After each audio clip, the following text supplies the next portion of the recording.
Corning is hitting an intraday record high. Earlier, went as high as $195. It's off that high. It's at $183, but still, it's never seen that before after it announced a major multi-year partnership with Nvidia on a massive fiber optic deal. Corning is opening 3 new advanced manufacturing plants in the U.S. dedicated entirely to optical technologies for Nvidia, whose stock is up 5.5%. While financial terms were not disclosed, the deal is going to boost capacity tenfold and increase fiber output by more than 50% to keep up with the surging AI demand.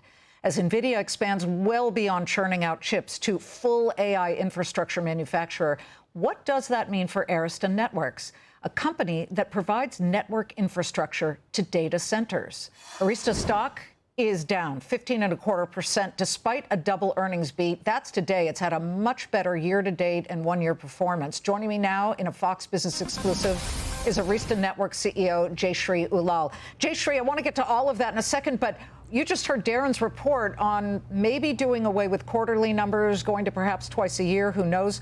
Where do you stand as a CEO on that? Great to see you, Liz. Boy, that was music to my ears. Really? You know, I think when you look at quarterly trends, as many have pointed out, you tend to be more tactically and short-term focused. Whereas if you can go into a biannual thing, you can focus much more on the year or the long term and still prepare for your quarters. So I don't think it means you hide information. You can still update information. But the preparation required for a quarter starts within 6 to 8 weeks. So by the time you're almost done, you're starting again for the next one. So this would definitely be music to my ears and to, I believe, to the industry at large that has been living on rules that are over 50 years old.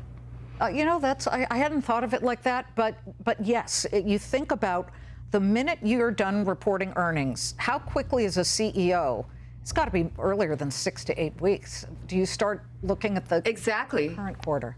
Yeah, no, you start looking at it, definitely within 6 weeks because you have to, right? And then the preparation goes into earnest in the 8th week, and then the last 4 weeks are all about preparation. So you think about it, you lose half your quarter to prepare for the next quarter. And so you're always in this tactical mode rather than being strategic about the whole year or multi-years. And trends, details, mean much more if you can look at it across a longer period of time rather than in 1 month or 1 quarter. So definitely, I would welcome that change, as would many CEOs. Let's look at the quarter you just reported, and profits and sales grew, and you had sales up 35%. What is the street missing here? What are investors missing in this report? I think we went into the quarter with very high expectations, and we beat it. We beat the consensus, which was $2.6 billion, and we were $100 million over, 35% year over year. And in fact, that doesn't tell the full story. We were actually 55% year over year if you add our deferred product shipments to it as well. So it's just a fantastic quarter, the best ever. I also remarked that the demand is the absolute best we've seen. We continue to have purpose-built innovations like extended pluggable optics with our capabilities, our AI spine, our scale-up, scale-out, scale-across AI fabric. So what is the street missing? You know, I think what they heard was some of my caution, which was, hey, demand is so great, I wish supply would keep up with it. And as you all know, all paths lead to building our silicon and wafers in one vendor, Taiwan Semiconductor. So along with memory shortages, we are seeing significant shortages to the demand we're presenting in switch silicon, in optics, in CPUs and memory. And the elevation of these costs is significant. So I think I was candidly pointing out some caution there, but that doesn't mean we're not going to prepare for it. We think this is going to be a multi-quarter, multi-year phenomena, but Arista will be very ready for it. And we still increased our guidance from $11.25 billion for the year to $11.5 billion. So we're not going to miss a beat, despite some of the challenges being thrown to us. Taiwan Semiconductor is hitting a record high right now of $419. It's an unbelievable performer.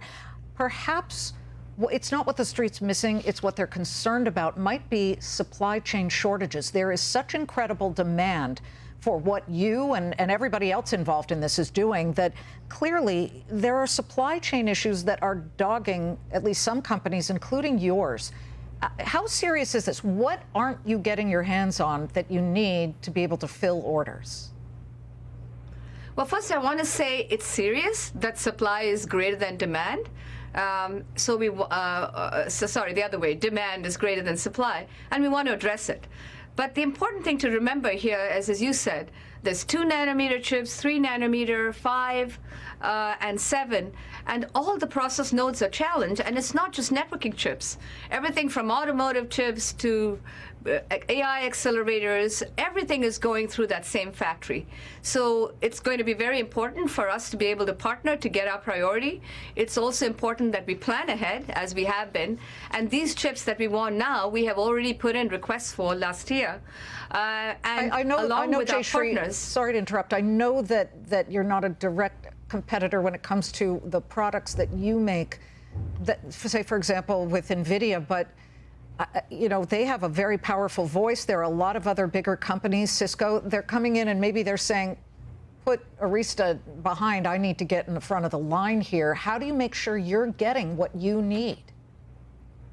Because we have powerful partners and customers too. As you noted, we won't just vote with our voice. Microsoft, Meta, some of our largest customers will be speaking on our behalf. Good. Broadcom, our very ardent supplier, also has a line there. So we'll speak with one voice, but we'll have many angles to it with our customers and partners. Good to see you, Jayshree. And it's important to talk specifically about companies like Arista because, I mean, this is a very impressive one-year performance and year-to-date, actually. I mean, you're up, when it quarter-to-date, you're up 17%, I believe. You're 18% now, and 52 weeks up 87%. Very interesting to watch the company that I've followed for a long time. Good to see you. Absolutely. AI is happening. Thank you.